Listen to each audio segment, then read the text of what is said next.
Welcome back to the UFO Rabbit Hole podcast. I'm your host, Kelly Chase. First of all, I just want to thank everyone who reached out with your thoughts and feedback after the last interview with Dr. Diana Welsh-Pasulka. It was such a privilege to be able to share that conversation with you all, and I'm thrilled to see how deeply it resonated. Because so many people expressed an interest in Plato's cave specifically, and in a more philosophical approach to UFOs in general, I thought it was the perfect time to bring in my friend, Dr. James Madden, to dive into these topics a little further. Dr. Madden is professor of philosophy at Benedictine University. He's a martial artist, fitness coach, and philosopher with a particular interest in the philosophy of mind, aesthetics, philosophy of religion, Aristotelianism, and phenomenology. If you'll recall from the last episode, Diana mentioned Dr. Madden as someone who shared her spooky interpretation of the cave. I first met Jim when he was a speaker in one of Diana's classes over the summer on this subject, and I really enjoyed learning from him. He has a really coherent way of placing the cave within its proper context, both within Plato's Republic and within its historical context, that opens up these ideas in inspiring and challenging ways. So that's where we'll start, with an hour-long deep dive into Plato's cave and what it implies for the nature of both reality and the UFO phenomenon.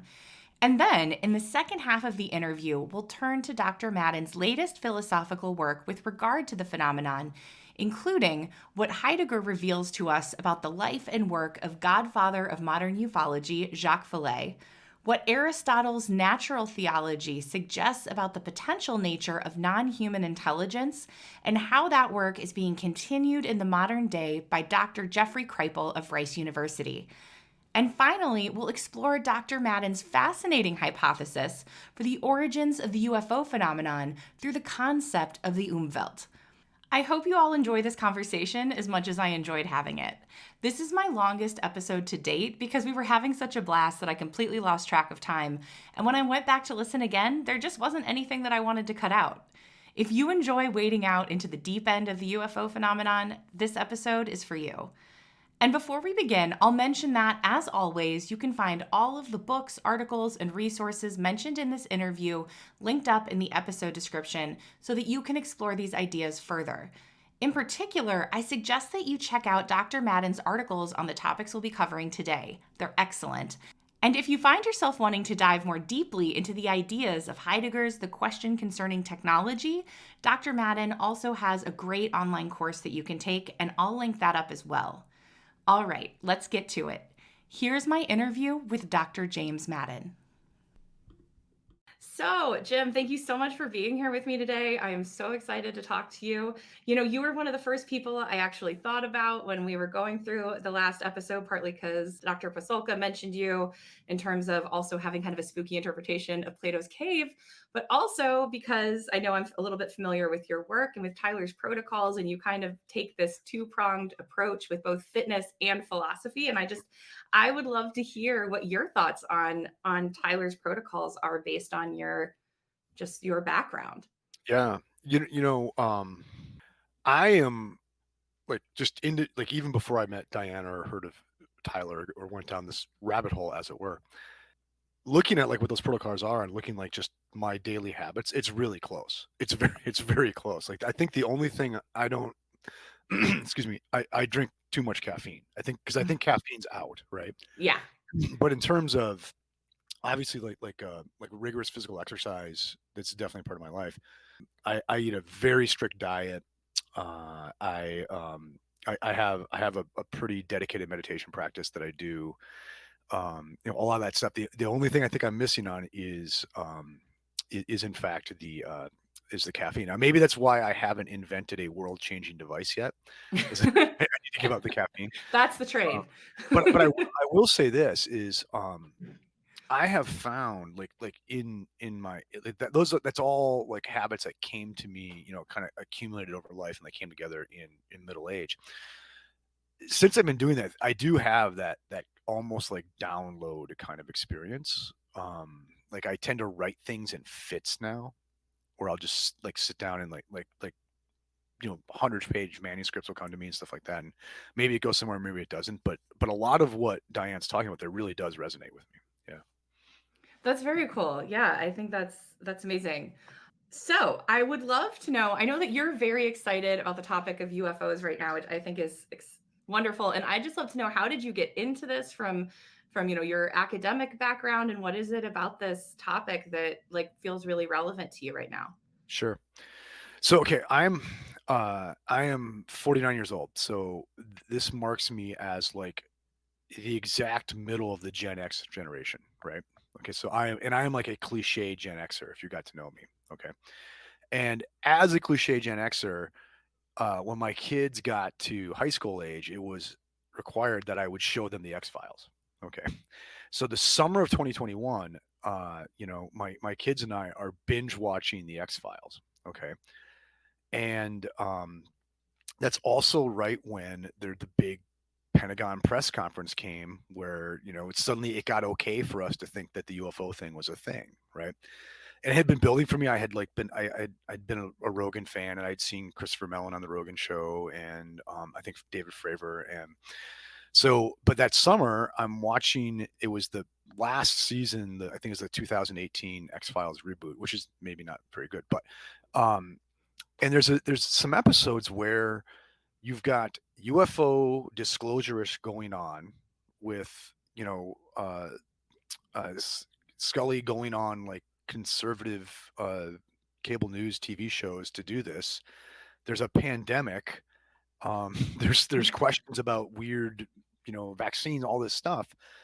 And I found myself sitting there thinking, like, okay, what was Fox Mulder wrong about? It was this Yeah. incredible thing where you had this show that was made in 2018, and you would think that it was something that had been made after the fact of the year or two that we had just lived through. Okay. And then right after that, I heard Lou Alessandro for the first time on the Theories of Everything podcast, and I thought this is absolutely incredible. And it raised okay, so one, there's just the issue of, are these UFOs real or not? Okay. And I think that ship has just sailed. Okay. There's something going on here. Okay. As I put it, the UFO realism is not an option. Okay. But then there's these other strange issues that come up that are like really, I think, philosophically rich and important. So for instance, like just using the X-File example. So you have an event that seems predictive of like a fictional event that seems predictive of what's actually happening. Not exactly, right? Okay. But there's odd symmetries there. So what is that? Is that because, someone has been conspiring with the pop culture to prepare us for something that has been said, right? Okay. Is it because there's a collective unconscious a la Jung that is like pushing us out in front of ourselves to prepare us, right? There's all these questions that come up there that I think make our like force us to ask like what our relationship to the reality is, and like who is not running that came up. And I just thought this is just dying for philosophical reflection, and I can't believe no one's doing it. Right? Does that make sense? Yeah, absolutely Yeah. it does. Absolutely Yeah. it does. It's so interesting the things that, pull this topic into the forefront for someone, because it's Yeah. always something a little Yeah. bit different, but once you see it, you can't unsee it. Exactly. Exactly. And then of course what happens is, because I am an academic, so like, okay, so how do you do this? Like, how am I going to study as a scholar? And like, I try to find out who was the most kind of scholarly, respectable, reliable person to go to this, and it was Jacques Vallee. And so then I just binge read a bunch of Jacques Vallee stuff, and that's what turns me on to Diana Pasulka's work, and then here we go. Yeah. Yeah, Valet will red pill you pretty hard. Yes. Yeah. So I was really excited to have you on to talk about the cave, and then I found out there's all sorts of one other wonderful work that you're doing that we're going to dive into Sure. also. But Sure. I love to start there. I think that with this last episode, I wasn't planning on doing another interview on this, but it just Sure. people were responding so well to the cave, and even the people who were like, "This is really cool, but I don't know why we're talking about it." And so the cave is one of those things that once I kind of had that moment where I started reading it more in the way that you and Diana Pasulka read it, it feels like it now almost feels like the most important thing I've read. And Sure. it keeps coming back and it keeps being central to my work and to my thinking. And I would just love to hear your thoughts on like what is it about the cave, this thing that was written, like almost 2,500 years ago? What is it about it that feels so relevant and so urgent and that speaks to people now the way that it does? Sure. Sure. Do you mind if I maybe start with kind of a background, on Plato's Republic, so then we can kind of like situate it in that Yes, text. please. Okay. Absolutely. Start wherever you would like. So, and Diana mentioned some of this in the earlier interview, but I think it's important to note that okay, so Plato is not a character in the dialogue. Okay. Uh, but he puts his brothers in it. Okay, so there's a weird thing he's done right off the bat. He's present, but he's absent in the dialogue. His brothers are there, but not him. So Glaucon and Adamantus are brothers, maybe uncles, but they think they're probably his brothers. Okay, so that there's that. Also, Plato he sets it at a time. We know because there's a festival that's mentioned, and we know when that festival happened is like kind of during a timeout period during the Peloponnesian War. Okay, so Athens had been doing pretty well, and then there's a lag, but we know because he's writing this 50 years after the fact, it's going to end really badly for Athens in this war. Okay, and many of the characters in the dialogue will be dead by the time Plato's writing this, and not by natural causes. Okay, so Mm. Plato's brothers are going to be dead. There's another character in the dialogue that some people think his brothers put a hit on, like kind of political warlord, Bronze Age violence, right? So, and then Socrates' execution may have been payback for that hit because they're all kind of in a faction. Okay, so Plato, and here's the point: is the book in many ways is an expression of a kind of pessimism. Like Plato knows where this all goes at the level of politics is going to end badly for everybody concerned. Okay. So there's this kind of time out here. We're going to like try to reason our way to things, but we know in the end it's not going to work because these guys are going to kill each other. Okay. Do you see that? Yeah. Okay. Another thing to note about the book is you have to be careful too because like Plato wrote dialogue, or this is written as a dialogue, and we know that Plato probably wrote other treatises and things like that. So he had other literary options. So anytime someone chooses to write that way, that is telling us something, right? Mm. And so we have to take the literary aspects of the Republic as philosophically informative. They're not accidental to it. Okay. The book is, shall I say, book ended, right, in death. Okay, so like I think you have to see that the Republic is about the problem of death in some sense of death. Okay, so the it starts out, the guys are in a city outside of the city, so I think that's important, and they're going to stay for a festival, like Socrates and his students, and they're going to stay at this guy's house named Cephas, who's an older guy, and they're asking him, doesn't it suck to be old? He's like, it's not so bad. I'm not burdened by like carnal desire and all that anymore. And they're like, aren't you afraid of your death? And he says, well, I'm not afraid of my death because I've lived a just life. Okay. And they ask him, what do you mean by that? He's like, I got to go to bed. I'm old. Okay. So he won't tell them. Okay? So then that occasions the question of what is justice, which becomes the surface level question of the entire book. But note that is subsidiary to the question of death. Okay. Mm. Like, why are we not worried about our death? Well, we're only asking after justice because we're worried about death. Okay. I think that's important, right? And the book ends with a myth about death, about the afterlife. Okay. And oddly, also, Plato throughout the book has Socrates say part of education is to tell people literally good lies about the afterlife. And he ends with a good lie about the afterlife. But so do note the book, the narrative is in between a question and an answer about death. Okay, so I think we have to whenever we approach the Republic, we have to remember like that being unto death in like Heideggerian terms really is the subject matter of the book, even though the question that gets pursued is justice, right? Because the old man says, I'm not afraid of death because I've lived a just life. Okay. And then that occasion's like, well, what would it be to be just? All right. So then the question is, okay, what does it mean to be just? And it's asked initially about in the individual human being. Okay. And the claim is, though, well, it's just too hard to understand the individual, so we're going to talk about it at a political level. All right. So throughout the book, there's a parallel going on here, right? We're talking about death by talking about justice. Okay. Then even within that, we're talking about justice in the individual human by talking about it in the political unit. Okay. So note the as above, so below thing that's going on throughout the dialogue. Okay. All right. So little background there. All right. Now, I think an important episode that happens in leading up to the cave allegory is at a certain point, Socrates is given his account of what justice is in the city. Okay, well, allow me to rewind. So we're going to investigate justice in the city. Okay. And Socrates then says, okay, how do cities get formed? All right. And we then get a natural account of how cities are formed. Okay. And it's based on just simple self interest. Like, you know, I've got wheat, Kelly's got cattle. I'm not good at cattle. Kelly's not good at wheat. So we have to depend on each other in exchange. Okay. And Socrates then says, though, sooner or later, though, like Kelly's going to want more than what she can get naturally. So there's going to be cheating. And Jim's going to want more. There's going to be cheating. He calls it, there's going to desire to do better. Okay. And he argues that this means every natural founding of a city will end badly. Hmm. Okay. It will end badly. Okay. Because it seems like we have to be better than we are to get ourselves off the ground on the right track in the first place. Okay. Now, keep in mind, he's saying that about cities and he's saying that about individual humans.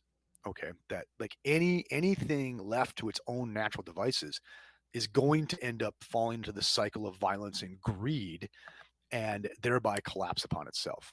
Okay, so natural foundings can't happen. And I want you to bookmark that because it needs to be important for my take on the Republic and why it's relevant to the phenomenon. Okay, all right. So at a certain point later in the dialogue, Socrates has given us this hypothesis, or I guess he's going to say it is what the ideal city would be like, and it's we're gonna it's going to be utterly hierarchical, right? You're going to have a philosopher king is going to run it, right? And you're going to have this guardian class of soldiers who are going to like enforce the law very very harshly on the populace, and the populace will there'll be artisans they'll produce, and everybody will stay in their lanes, and that's why we're going to like not going to get greedy and all this. Okay, and the things that he brings into it are like, well, we're going to decide marriage by lottery.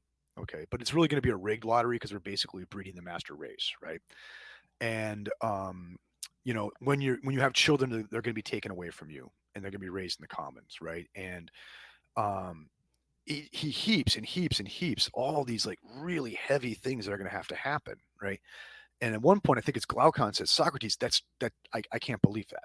It's no way. Like no one's going to go for that. All right. And Socrates' reply is, well, it's the ideal. I'm not saying it's going to happen. I'm not even going to say, he even says, I'm not even saying it's possible. I'm saying it's the ideal. And he replies and he says, look, if I painted for you the most beautiful human image I could give you, and you said, well, yeah, but no one's that beautiful, it wouldn't mean it's not the ideal of beauty. It just means it can't be done. Okay. So once again, this is going back to my point about the deep pessimism of this book, like both politically and personally. It seems like this thing we need to get to is really not within our natural grasp. Right. Okay. Right. All right. Now, so and I'm going very fast through the book, and there's much more else going on here, but I want to keep it relevant to what we're going to discuss. So then we go to the allegory of the cave, and the question of how we educate the philosopher king has come up. Okay, the person who's going to run the city, and we're given kind of a very formal version of that. And then now we're given an allegory to like help us understand it better. But I think there's more going on there. All right. So the allegory of the cave goes, and I'm sure a lot of people are familiar with this, is you have a bunch of prisoners and they're chained down and they're looking at images projected on the wall of a cave. And that's all they've ever seen. So that's all they've ever known. Okay. And they don't know the difference. I think that's important to note is like the people who are chained up don't even know there's a problem. Okay. It's all right. And one of them becomes liberated. Interestingly, we're never told how that liberation happens, but one of them becomes liberated, turns around and sees that what they thought was reality were just shadows of puppets that are being held up by other people. I think that's important. By a fire that's casting light on the wall. Okay. And so this person who's liberated, you know, crawls out of the cave, and it's like very, very hard. It's arduous. He goes out of the way. He makes a lot of attempts and has to start over. And eventually the free prisoner gets out, and it's the light outside the cave is too bright to see. It hurts too much. So he has to go back in, and he eventually gets out where he can like see real objects, and then eventually works up to where can kind of glimpse at the sun, but can't stay there. You just kind of look at the sun and look away, otherwise it'll blind you. Okay. And the liberated person goes back in the cave and says, hey guys, you're living a lie. You're living a caricature of things, and he's persistent about it, and they kill him. Okay, I think that's important because this is all a not so thinned, you know, uh, reference to the actual life of Socrates, right? Okay, that basically, Socrates, what did he do? He came to see that, like, given Athens' defeat in the Peloponnesian War, given what he saw was like their cultural collapse, came to think that everybody was like chasing illusions, and there was another truth. He dared to speak it, and then and he was kind of like snotty, and he gets himself killed over it. Okay, all right, now, so let me.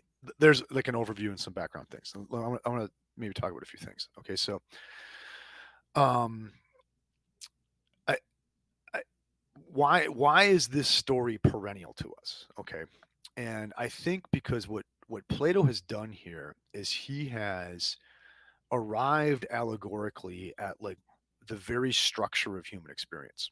Okay, or he's arrived at maybe the very structure of human life.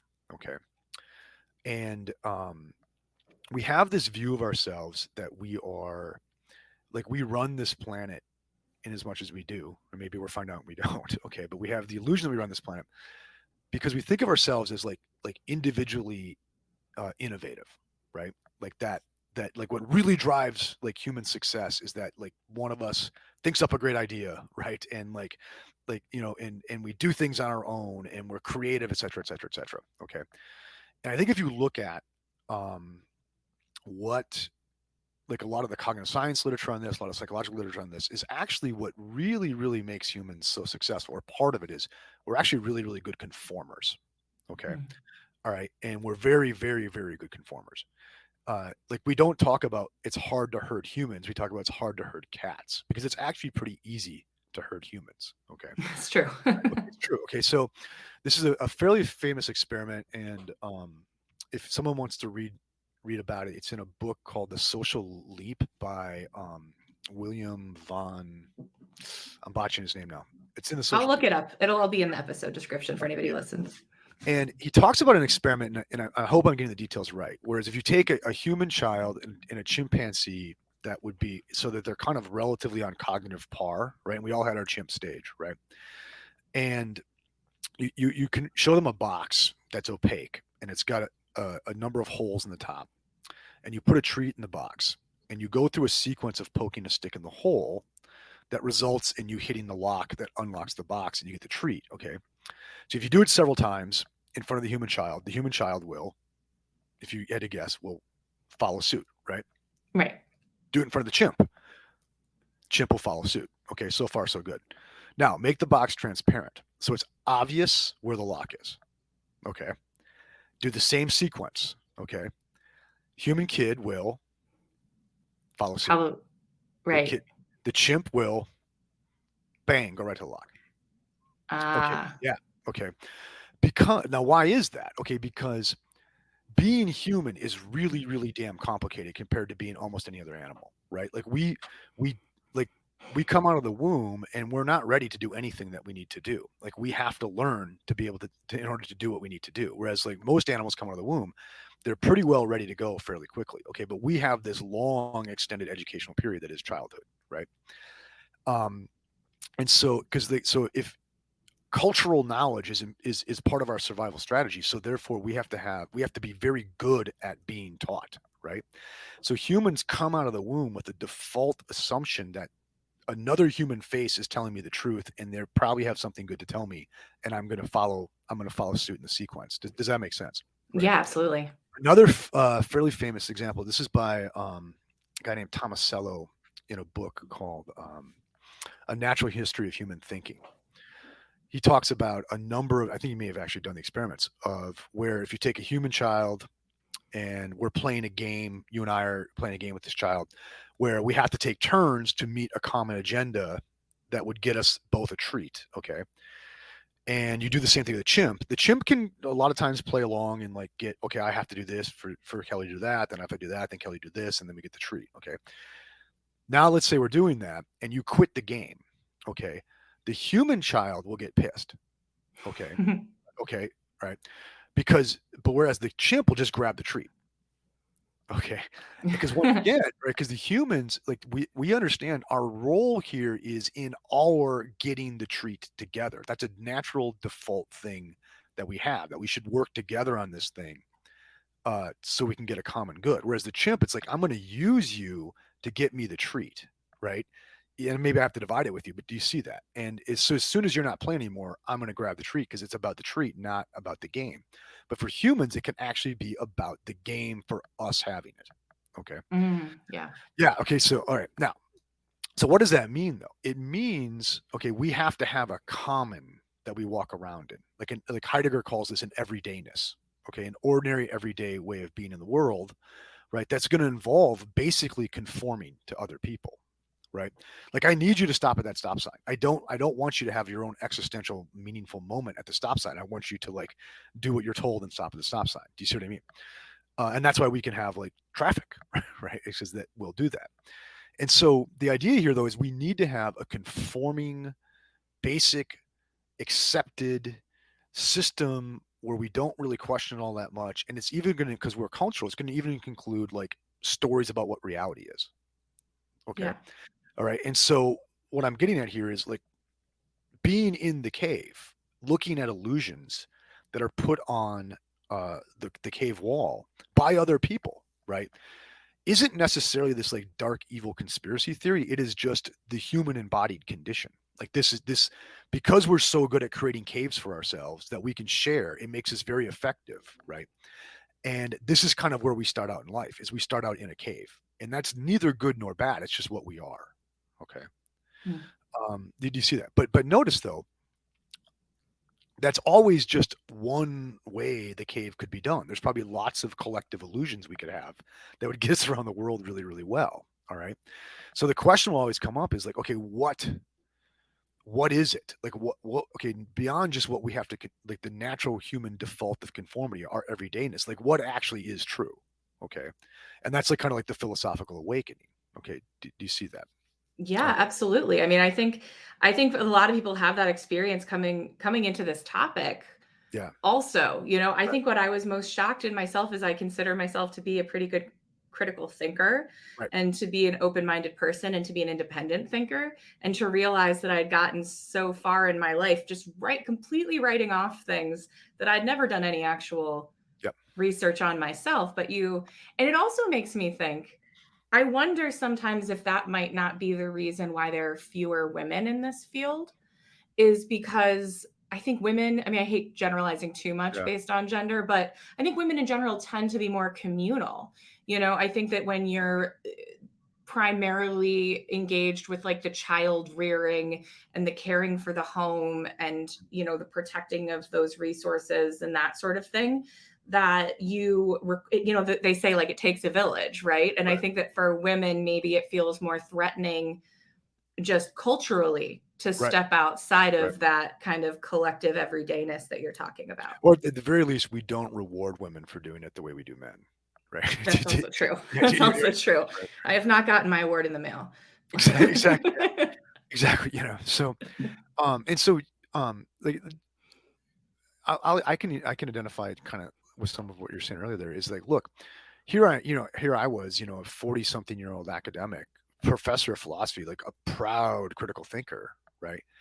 And I had just simply dismissed anybody who believed in UFOs as tinfoil hatters. And I don't mean to make fun of schizophrenia there by saying that, okay, but I had like just dismissed UFO believers as tinfoil hatters or conspiracy nuts or whatever pejorative I want to use. But you know what, I had never really thought about it. It's just what they told me. This is Heidegger's term for this. It's you we don't always have our own self. We have the they self. We have I just say what they say. I do what they do. It's what one does in this situation. And, good, critical thinking academics just don't take UFOs seriously. So I just never took UFOs seriously. Right. But then I had a kind of wake up out of the cave moment, while watching X Files during the pandemic with my kids. Right. But do you see that? So I want to make clear here is so my take here is the cave is a natural human condition. It's not necessarily the product of a nefarious conspiracy theory, though I think maybe it is sometimes, right? Do you Mhm. see that? Okay. Yeah, absolutely. Right now, um, I want to. There's a an interesting problem, like a meta problem about all this that I want to bring in that's going to help us connect even deeper with the phenomenon. Okay, so think of what Plato is saying here is he's saying, look, um, any natural human attempt to found a city, scare quotes, okay, found a self, is going to end in self collapse. It's going to end badly. Okay, so and he says, so what you need to found a city is you need an educational system that produces philosopher kings who can run the city. Okay. But then there's this really difficult problem. Well, then how do you get a city in the first place then that's going to last? It seems like to have you need a good city to produce the philosopher. Okay. But you can't get a philosopher but you can't get a good city till you have philosophers that can be educators. Right. So there's this circular problem of founding in the Republic. Okay.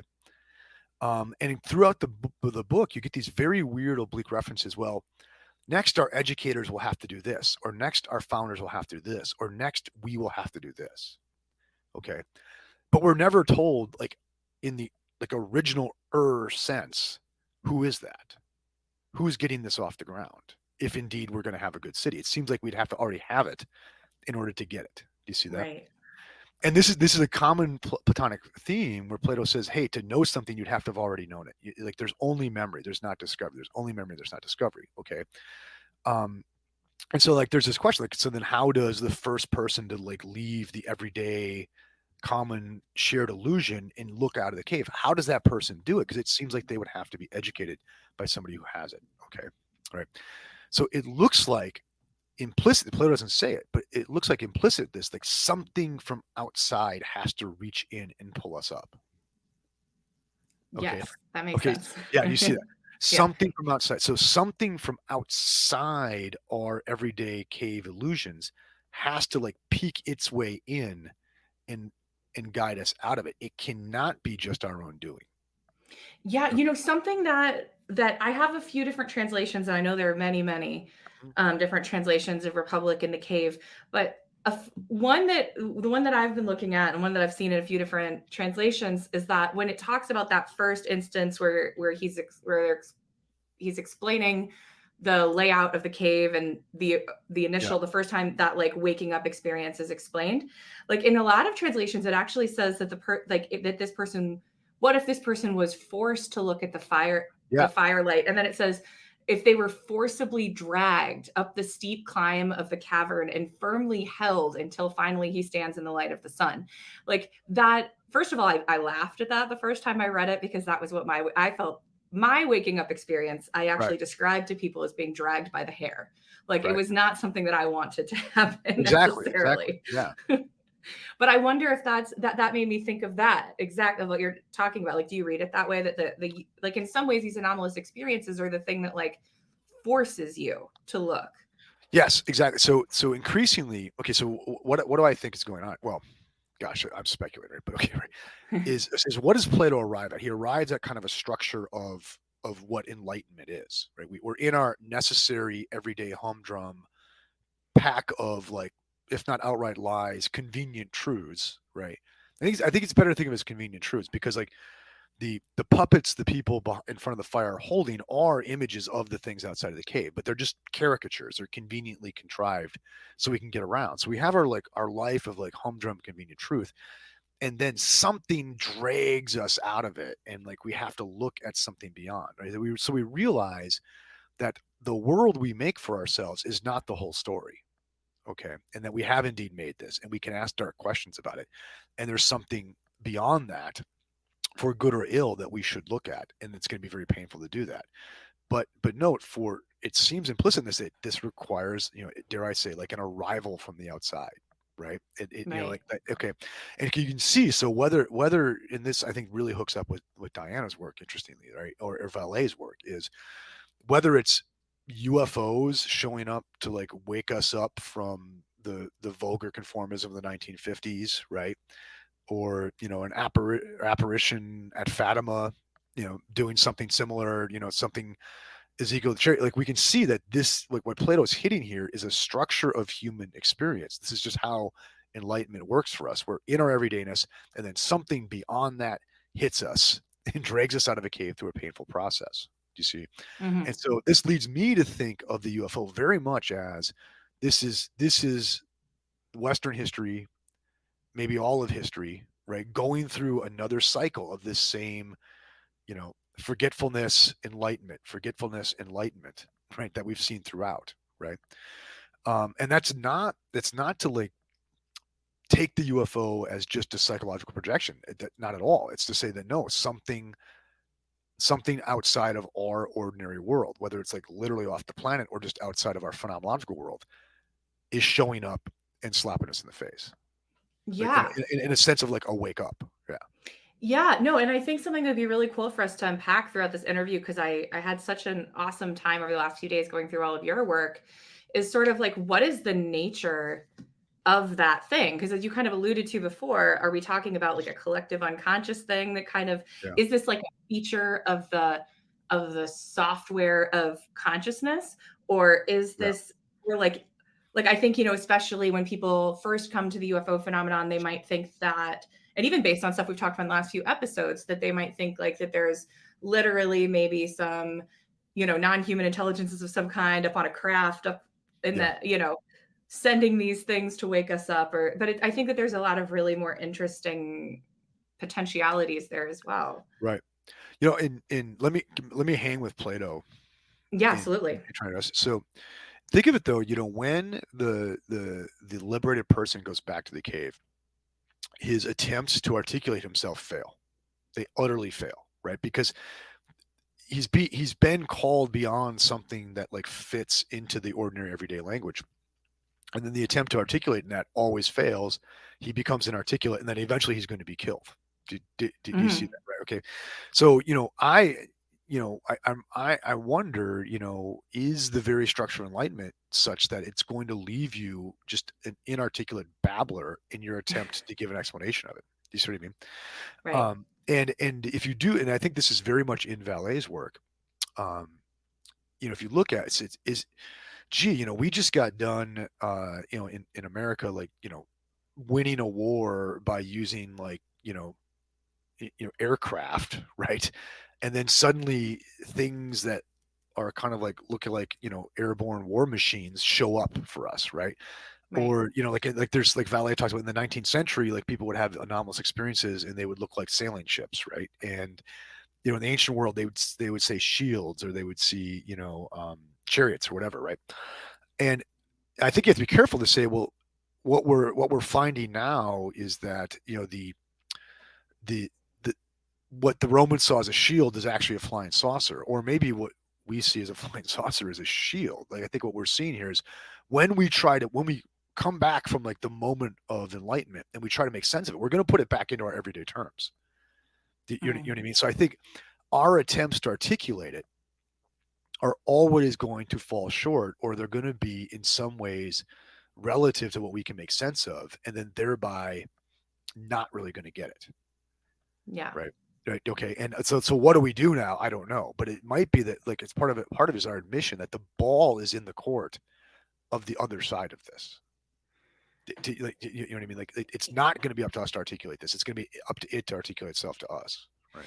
Do you think that we have a prayer of coming up with, I mean, we could certainly come up with better models that would at Yeah. least like allow for these things to happen, but I mean, do we have a prayer through those models? Like, is it just that our models are wrong and that's what's keeping us trapped in the cave, or is just the nature of our human experience that of the cave, and we can't necessarily, a model isn't going to get us out of it? Yeah. I tend toward the latter. Okay. I tend toward the latter, that we, whatever we do, we're going to have like, in as much as we're going to articulate it, it is going to be in the cave language, right? uh, we will be as if cavemen in talking about this. And so I think there could be better or worse models within the cave language, but the idea that somehow we're going to not be ourselves when we articulate this, I think that's an impossibility, right? Right. So I see this as it's going to be. I see it as it will be a perennial problem, right? Like it's a perennial problem. Yeah. And I was wondering if you could talk a little bit about, because the cave is about education, Right. So many of Plato's ideas about education are kind of implicit in the story in a way that might not like pop out to people who are Yeah. reading it for the first time. So could you talk a little bit about that? Because I feel like the idea of the divided line might give people a better idea of like why the outside of the cave is so like unintelligible to us in a Yeah. way. Sure. So, okay, so you're right. And I think in a lot of ways we should see the Republic really is a treatise on education. It's a treatise of how to become enlightened, right? And Plato's actual process of education. Now we have to be careful too. He's not saying this is what an education he would prescribe to every human being. It's to the philosopher, which I always tell my students doesn't. The philosopher for Plato is not a guy like me with like an incredibly easy job, right? I mean, the philosopher for Plato is the enlightened person, the person who has love of wisdom, but in like a lusty sense, someone who lusts for wisdom.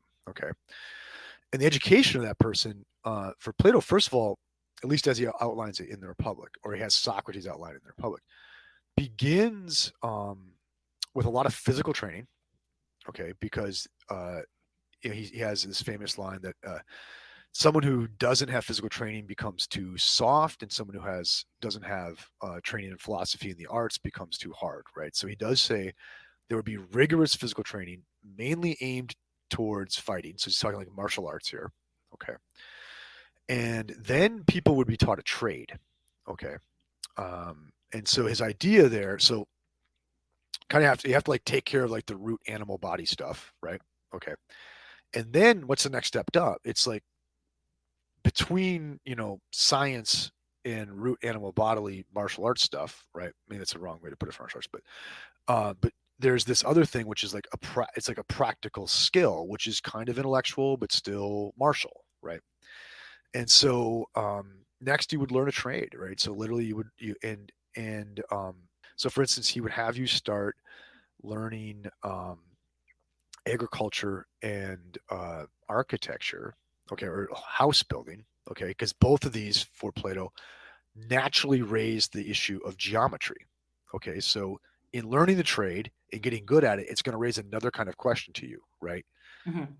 Which would be the geometric questions. Okay, and he has the same thing, like, well, you should learn navigation, right? Why? Because it's going to raise the astronomy questions to you, and you can see what we're doing is we're ascending a hierarchy of less bodily and more abstract questions as we go up. Okay.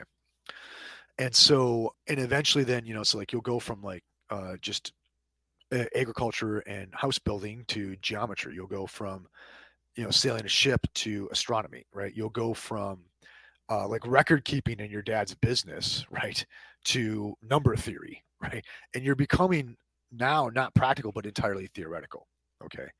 And then he thinks at the top of that, it's going to all unite into this one single study of the absolute ideals of things. And for him, it'll eventually become an understanding of just what is good. And what he means by that, he can't tell you because that's the top of the rung, but it's just what is best and ideal. Okay.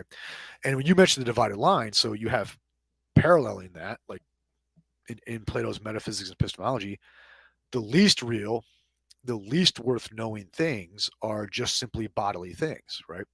Next up are things about which we can have opinion but not absolute knowledge, like trades. Okay. And then next up from that are things we can have absolute knowledge, right? Which are the specialized sciences. And then the greatest of the specialized sciences is something like metaphysics or ethics, even for him, right?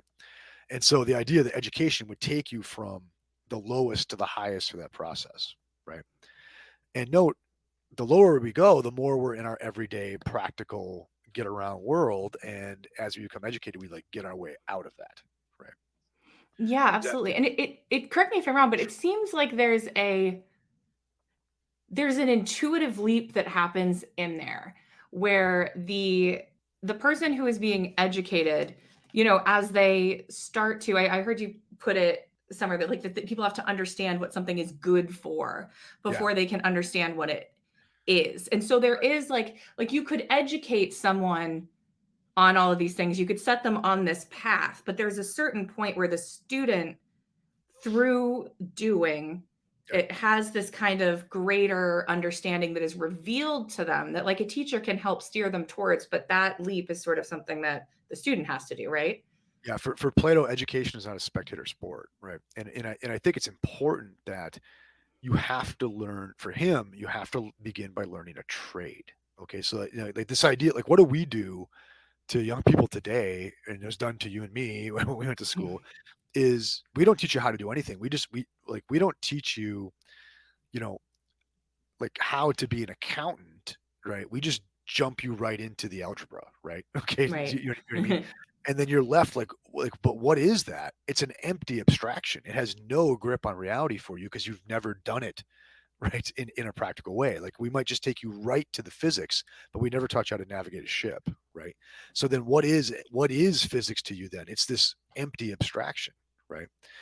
And Plato thinks the abstract is greater than the concrete, but he also doesn't think the abstract is empty. It is contentful. It is being itself. But you would only have a sense of that if you built your way up through the concrete to the abstract, right? Yeah. What I find really interesting, or kind of circling with this, is, and I'd love your thoughts, is it seems like there's a weird thing that happens with studying UFOs and this whole field that I've seen happen to so many people over the last few years as I've done this, and it happened to myself, which is that um, you get into UFOs and then suddenly you become much more concerned about being a good person. And in some ways, I feel like I've had a hard time putting on my finger on Mm. what that connection is, Yeah. because as we were talking about, to understand what something is, you have to kind of understand what it's good for Right. first. And if the UFO phenomenon seems to be good for, waking people up, but also giving them this new appreciation. Like I went from believing that I needed to act in the correct manner Yeah. to believing strongly that I need to think in the right manner. That like it's not okay if I do the right thing if I've just got venom in my heart. And it's hard to explain why that is exactly. But I Right. think that Plato gives us kind of a model because he talks about how um, I'll just read this quick section that's my favorite in the cave, which is that he says, "And if you assume that the ascent and contemplation of things above is the soul's ascension into the intelligible region, you will not miss my meaning, but God knows whether it's true. But at any rate, my dream as it appears to me is that in the region of the known, the last thing to be seen and hardly seen is the idea of good, and that when we see it, must needs points us to the conclusion that this is indeed the cause for all things, of all that is right and beautiful, giving birth to the visible world and to the light, and the author of light and itself in the intelligible world being the authentic source of truth and reason, and that anyone who is to act wisely in private or public must have caught sight of this." Like, what do you make of that section? I just find it Yeah. gets overlooked a lot, and I find it to be so rich. Yeah. Well, okay. So uh, the last line you read in that translation, I think, is really decisive. Is like anyone who manages to be decent, he thinks, whether they know it or not, has caught sight of this, right? Right. Okay, what he's saying is, okay, implicit behind our ordinary everyday lives, right?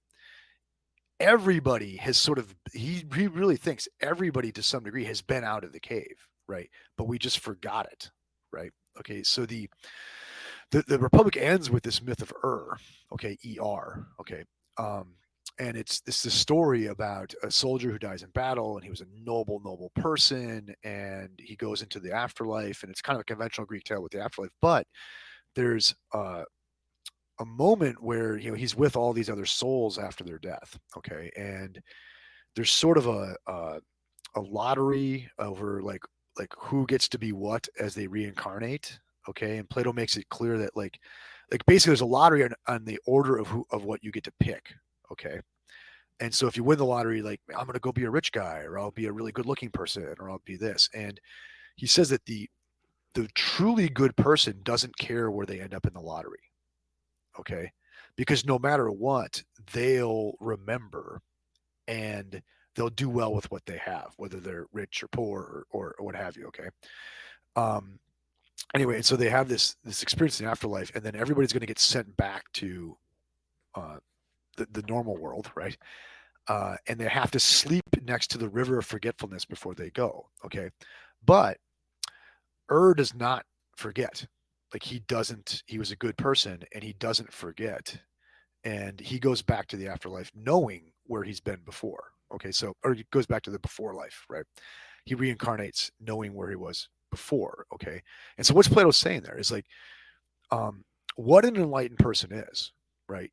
Is just someone who remembers where we all already were, which is in this intelligible realm of the form of the good. Do you see that? Hmm. And so anyone who's doing well in their life is acting according to that form. But it's the enlightened person who knows why, because they've seen it and they remember it. Do you see that, right? Yeah, Okay, absolutely. so yeah, okay, and so like so Plato thinks, yeah, yeah, ultimately we like make up our little cave world, and we do that. Why? Because it's going to be what's best for us, and we're doing it for the sake of the good, et cetera, et cetera, et cetera. The problem is most people, though they do manage to be more or less decent, right, don't know why they're doing it, right? They haven't remembered, right? And so you think of it like for Plato, what is the antidote to death? It's to remember what the real grounding of life is. It's in this ultimate good, this mystical thing that's out beyond the cave. That remember that's the end of the book on death is returns to normal temporal life, but with the knowledge that normal temporal life is not the whole thing and that other thing is guiding us. Right. Right, right. No, that makes a lot of sense. And it's also he's also giving us some hints, I think, because I think it's really easy to say like, oh, it's for the good, but I mean, what is what is Yeah. that? So like what is the good? And I think like the he kind of gives us some hints, right? With the fire and the sun. Like what do you make of like those two Yeah. sources of light and what they tell us about the light? Well, okay, so if you look at what Plato says about, okay, what is the sun outside? And he says, well, the sun is the source of the light by which we see things. Okay. Now, so the idea there though is if you can't count the sun among the things because it's the source by which we see the things. It's not one of the things. Do you see that? Hmm. So what is the good? It's that which makes beings become available to us. Like we're going to parcel out the world in terms of like what is better and worse, and we're going to pursue what's better and we're going to like avoid what's worse. Okay, so the good then is the light that reveals things that way to us. Okay, but then can we there's no way to shed light on the light by which we see. Do you see the point there? Okay, Right.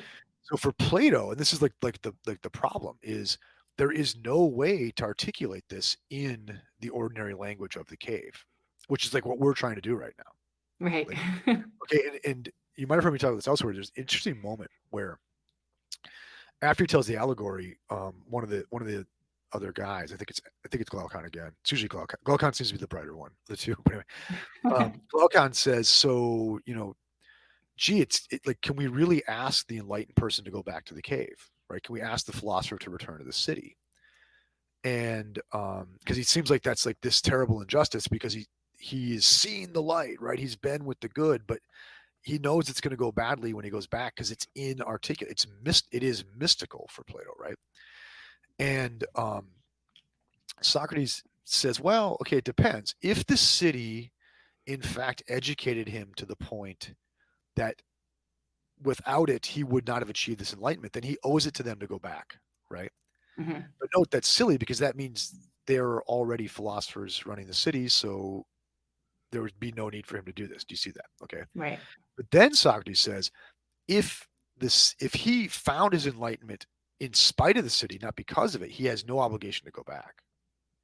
Okay. Mm. Okay. And you can see what my read on this is if you look at like the earlier dialogues with Socrates, Plato claims that Socrates really nobody wanted to punish him really like they said, yeah, we think you're guilty, but what you've done isn't that bad. What like take a plea bargain.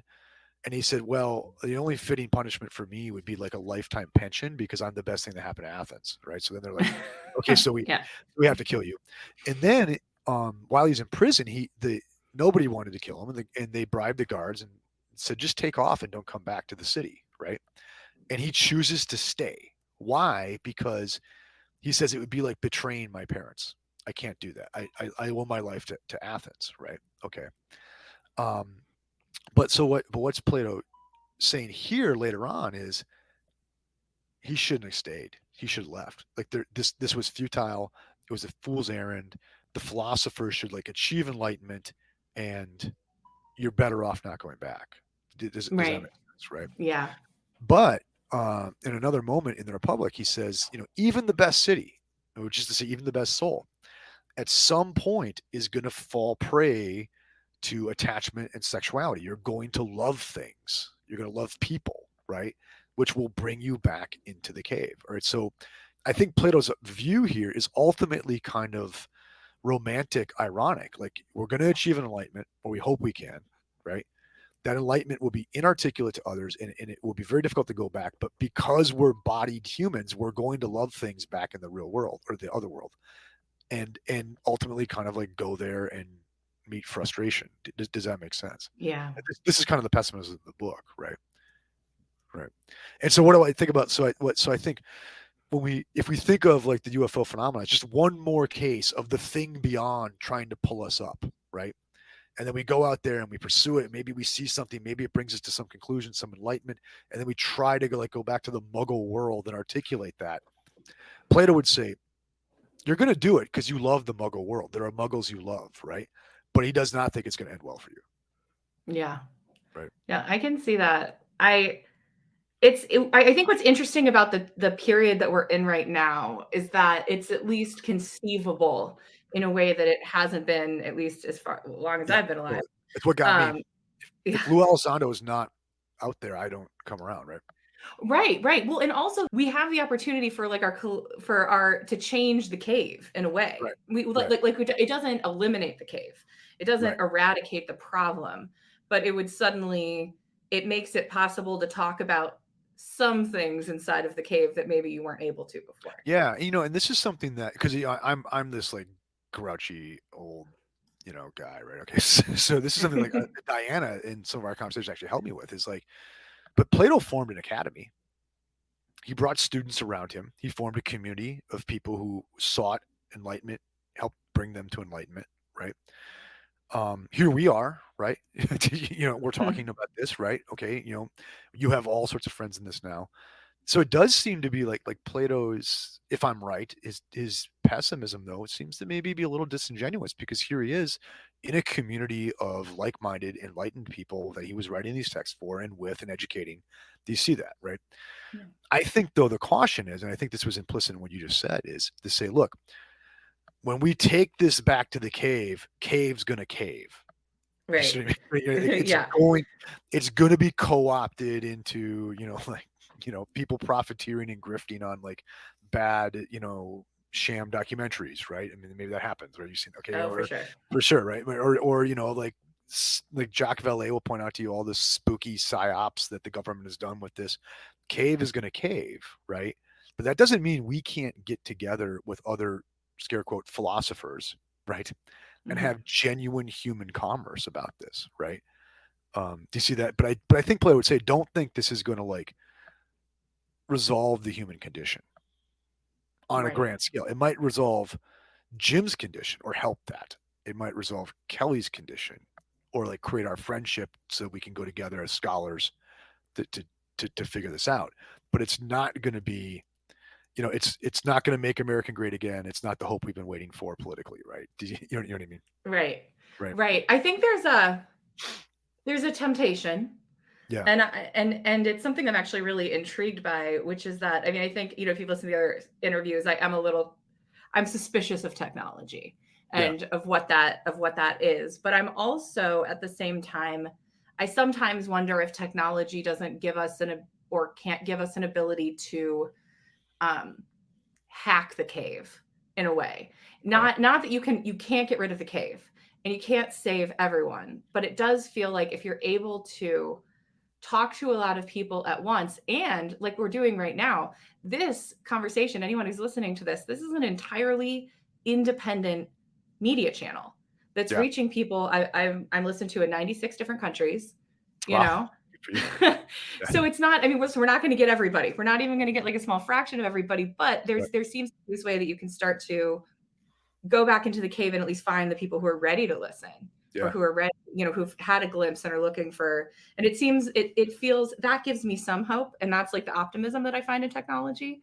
Right. But So look, I mean, and you've seen some of my like my course on Heidegger and technology, and I can get pretty grouchy about technology because once again, I'm like a grouchy Gen Xer, right?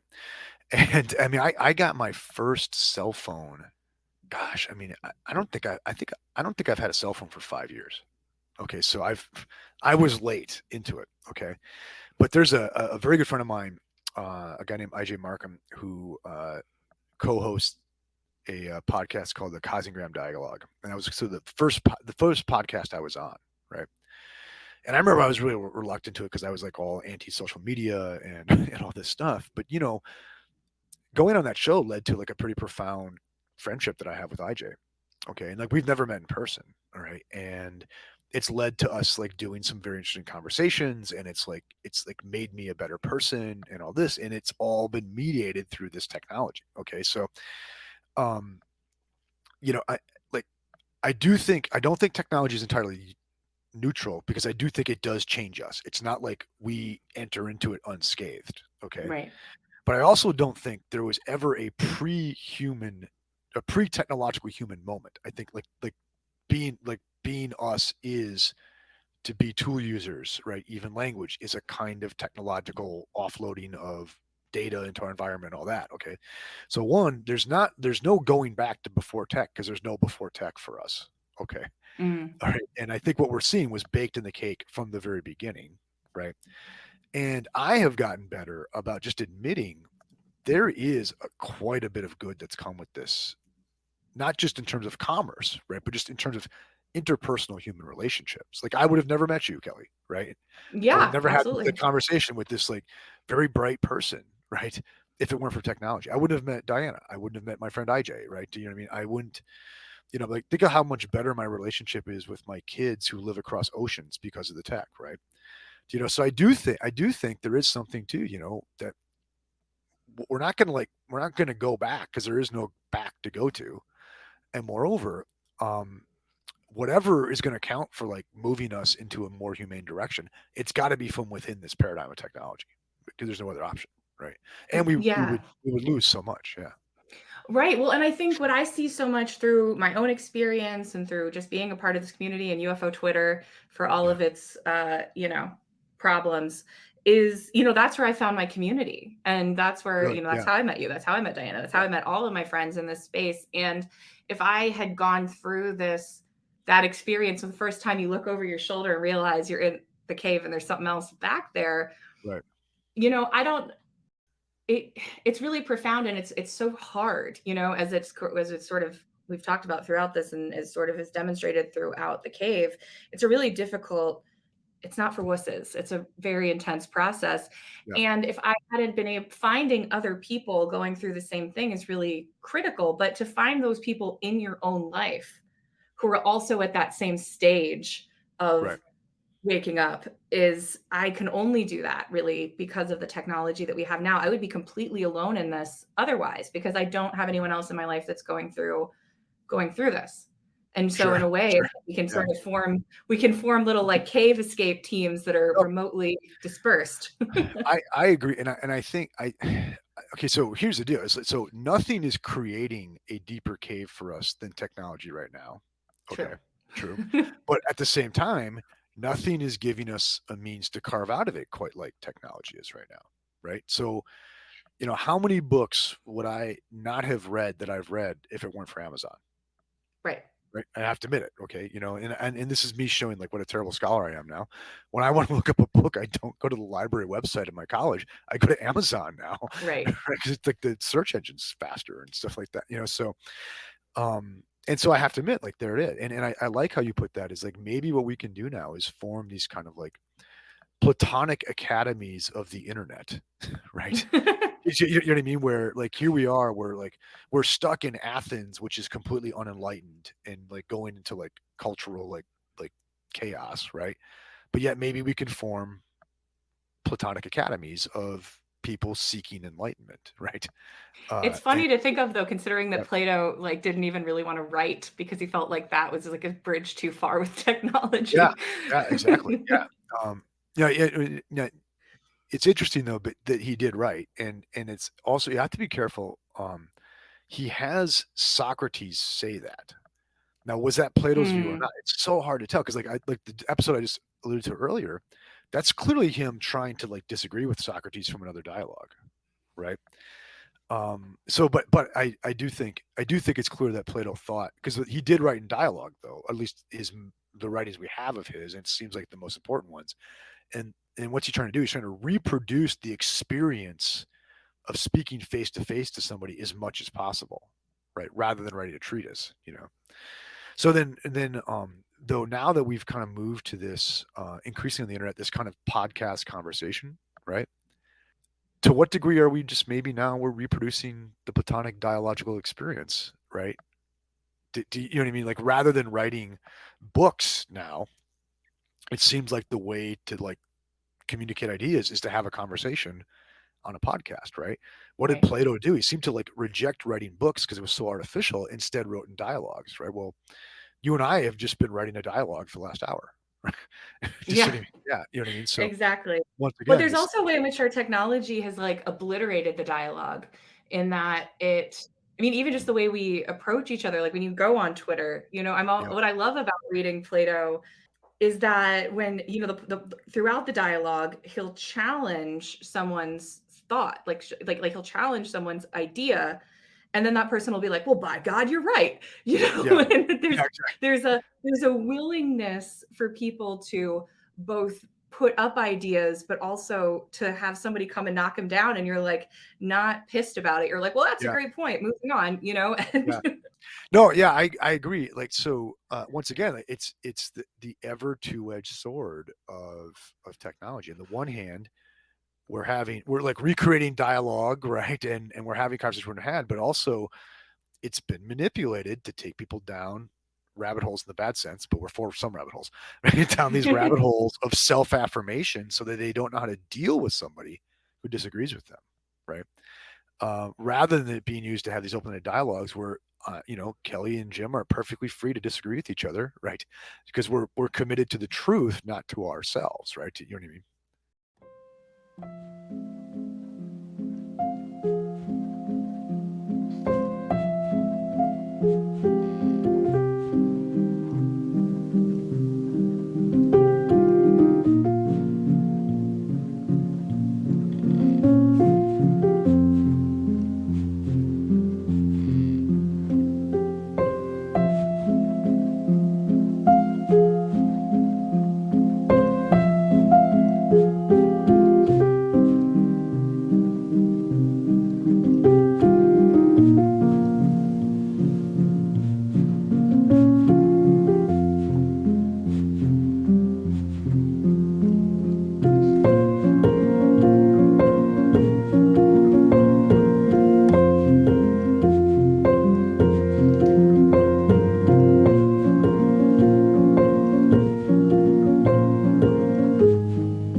In one of your emails, now that we're talking about technology, in one of your Yeah. emails to me, you said something really interesting, which was you said that you felt like Diana really hit the nail on the head in the last interview when she says that Jaques Vallee personifies Heidegger's question concerning technology. Can you say more about that? I find that really intriguing. Sure.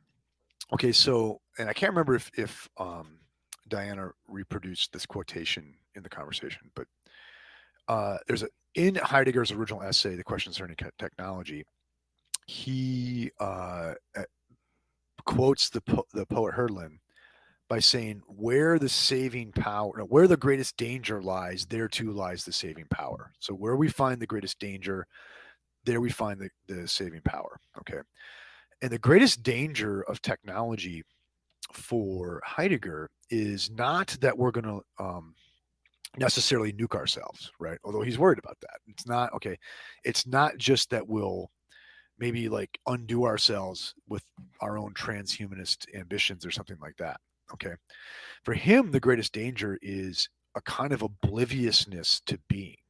Okay. That as as humans more and more offload responsibility for themselves onto their machines, onto technology. Okay.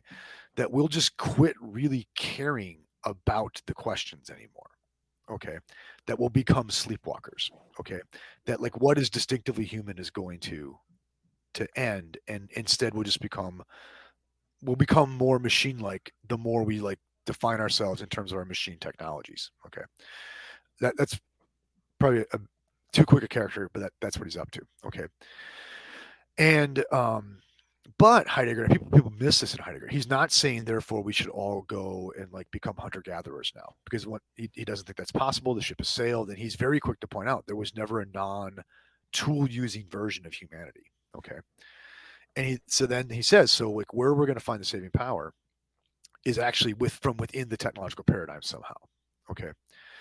And I find it fascinating that Vallee is himself one of the leading technologists of our times, right? He has had this hand in the development of the internet, and he's a computer scientist and all this. Okay, but I do think if you look at very carefully almost all of his books, okay, he seems to be very worried about the technological question and like what it's doing to us, right? And it's interesting. I don't think in any of his books the so-called aliens or the phenomena are the main stars. It's people are the main stars. And he like if you think of like messengers of deception, like what does he do? He goes through all these cases of these people who've just been run over by UFO cults, right? Okay, or like have had their minds ruined by these cults, right? Or if you think of the most recent book, Trinity, it's a story of two young boys, now old men, who had their lives fundamentally changed by the introduction of the atom bomb, right? And then it's the story of like all the people in New Mexico who we've never heard of, right? Who had their lives in some cases ruined by the atom bomb. Okay. And so the way I read Valet is at like a really high level, not necessarily the surface level, is to say, look, um, we have realized that we have done things to ourselves with our technology that we can't undo. Right? We realize we have the power to end the world now. Okay. We realize we have this like transhumanist possibility where we might just undermine humanity itself. Do you see what I mean? Like he seems to have a sense that humanity, like there are a lot of like that what we're seeing here is this like movement into a new era of technology that is very threatening to our very self-conceptions. Do you see that? Okay. And this is in Jung too. And it's at that exact moment that the UFO thing starts to become very, very important to us. Right. Okay. And so I think like Valet is seeing here is like how we deal with the UFO thing, this like technological metaphor for the transcendent that's always been there. Right. Really is how we're going to deal, how we're dealing with like the pressure on us of that the technological era is providing. All right. Hmm. And he's not saying we should like get rid of the technology, right? But he is saying that we are in a crisis of meaning in the wake of our technology, and he's worried about that. And I think that's exactly what Heidegger's up to in that essay. Mm. Yeah, no, that makes a lot of sense. I mean, and I think I think that idea of the crisis of meaning is Right. something that keeps coming back to me Right. in my work and in my research, is that idea, that there's something, not just technology, but science and our, the way that science has sort of almost replaced religion in our Right. society in terms of Right. the meaning making, but that science doesn't really do much, really a better job. In many ways, it does a worse job at meaning Right. making for us. And that Right. we've kind of found ourselves in this place. It's like we're in this just postmodern hellscape where, Yeah. I can't trust my own subjective experience. I can't trust your subjective experience. I can't, Yeah. and we've amputated these huge pieces of the human experience and just decided that like those things aren't real. And it puts us it makes it really hard because like you were talking about going outside of the cave and coming back in, you become unintelligible to the people inside the cave. But I think that there's a way in which there's an unintelligibility that has like permeated the cave also. Right. Yeah, exactly.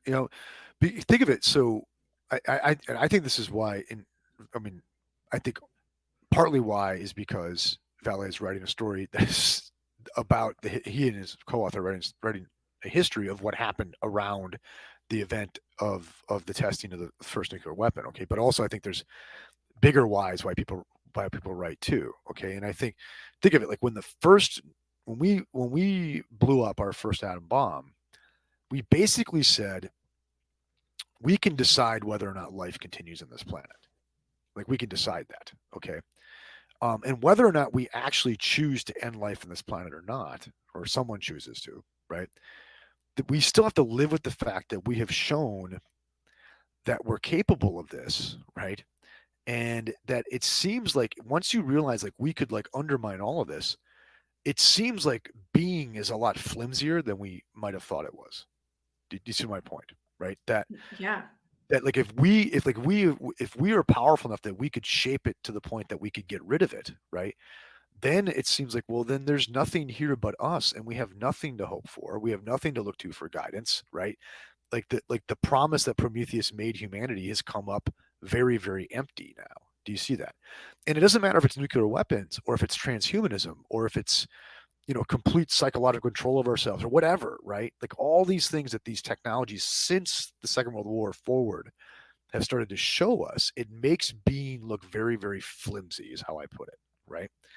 And this probably is just like fully realizing like what Nietzsche calls the death of God. This is what you were talking about, right? That it looks like it's just us and what we do, okay, but then there's nothing to look to now, right? There's nothing to look to hope for. There's nothing to look for guidance for, and that this is the crisis of meaning, right? And when I like did my obsessive read of all these books by Vallee, I saw that on every page. Like he's showing us people in the modern meaning crisis, right? Grasping for something, which leaves them really vulnerable to like psyops and all this stuff. Do you see that? Okay, Mhm. but yet for Vallee, he thinks the UFO phenomena is real. He does not think it's from here in like a conventional sense of here, right? And so it seems like there's a hope that there's something that isn't just us. Do you see that? Yeah. Right. And that's why I get that sense of him in him where the greatest danger is in our technological nihilism that we're in right now. There seems to be some kind of like saving power out there that's showing up at that very moment. Right. And that that Yeah. that to me is like this kind of really beautiful irony that is Jacques Vallée. Right. Well, I hope they hurry up because we we need some Yeah. help. The thing that scares me is I've been a writer. I was a marketer for years Yeah. and, hiring copywriters and all of that. Now you've got Chat GPT that can, you know, Yeah. do a decent job writing you a listicle. It'll get better. And we have AI Uh, art. my It's only a profession matter. my profession is losing its stuff over ChatGPT, right? Because suddenly the college essay is going to become obsolete, right? Exactly, Yeah. exactly, and I wonder, I feel like there's a lot of people who are like, "Oh, AI art is bad for artists." I'm like, "This isn't just bad for artists, this is bad for all of us." I mean, we're not that far out from an AI assisted 3D printer.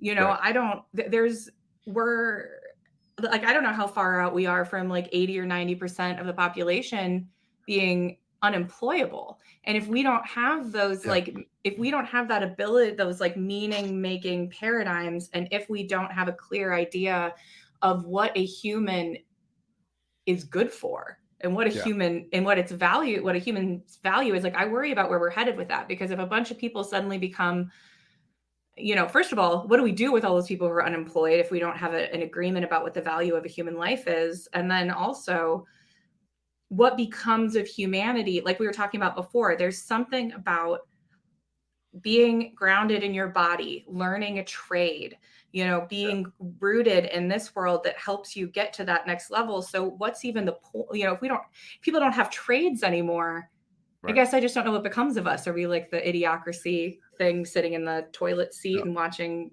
television? Yeah. Like, Well, no, 100%. 100%. I actually wrote a Substack on this a couple weeks ago on human obsolescence. There's a student of Heidegger's, a guy named Anders, who's like less known, right? mhm. Uh, if you wanted, there's a book called Prometheism. It's a translation of one of his essays. Thought the real problem with like the technological paradigm run amok is human obsolescence. Okay, and he's very fascinated. He's writing in the 1950s about how suddenly now with like the space race, and he's writing in the 1950s, 1960s.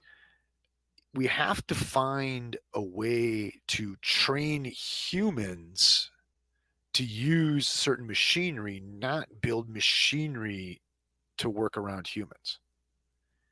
So like think of like with the space race, they had to go through all these trouble to find people who could like work with what they thought was a technological possibility for the machine that was going to get us to the moon. Okay. So now you've got men and women being built for the sake of the machine, not the machine being built for the sake of the men and the women. Do you see that? Right. Yeah.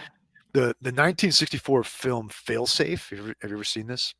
No. It's a very interesting film. Stanley Lumet's the director, and it's about an accidental, nuclear war. But the thing is, it's not really accidental. It's that, and this is pre-AI. It's not because the computers are smarter than us. It's just that once we start operating according to the logic of the machine, and it's up to us to conform to the machine, then we are not running things anymore. We are actually obsolete to the process, right? And it's interesting, like in the film, the nuclear war is going to happen because it's going to happen, and that's just the logic of the machine. Like, do you see that? And Mhm. there's very little human decision making made anymore, right? Because it's all programmed out by procedure. Okay, and I think you're right. Is like the threat here is coming human obsolescence. It's not just like whether we'll nuke ourselves, right? It's not just whether we'll be subject to all these sort of apocalyptic calamities. I mean, that's there, okay, but it's that um, I think there's evidence to think that really we're not going to like run out of jobs for humans to do, okay? Like we're all going to become those supervisors of machines, all right? And we will have very little to do with the actual productive activity that goes on. Okay, and this was your point is so then what happens to our self-conception now? Like we are just here to operate, to observe what the machines do and consume products, right? Yeah. Well, I have no sense of pride in this now. I have no sense of achievement in this. I have no sense of bodily development. I have no sense. I am just now reduced to a consumer entirely. Do you see that? Okay. Yeah. And what is that? That is a kind of apocalypse. That is an undermining of humanity as we've known it for our many millennia of history. Do you see that? Yeah. It's like you work all day in the potato chip factory, so you can go home and eat potato chips. Exactly. Yeah. But now it's going to be is you're going to spend your day just double checking that the machines at the potato chip factory are working, right? Right. So you can go home and consume those potato chips. Like you can't even say I made the chips. I just sort of made sure it didn't go off the rails, right? Right. Right. And I think that's to change the nature of human work very, very radically. Okay. And I think that's to change human nature very radically, or like to put human nature in a situation it wasn't intended for. Right. Yeah. Right. I think Uh, that's so important. And I really did enjoy your class on that. I'll put the link in the episode description for anybody who wants to take that. It's phenomenal. I really think the question concerning technology, it's so challenging, and the ideas are not easy. But yeah. the more I go back to it, and the better and better I understand it, the more it helps me understand what's happening around Yeah. me. Yeah. That is a hard essay, and that you're reading that on your own. who knows? Right. I actually think I think Diane might mention this, but there's a short book. It's not actually a book by Heidegger. It's just 2 essays. It's actually 2 lectures he gave. So there's one. It's called "Discourse on Thinking" is the name of the book. Discourse on Thinking, Hmm. and the first essay in that is just called the Memorial Address.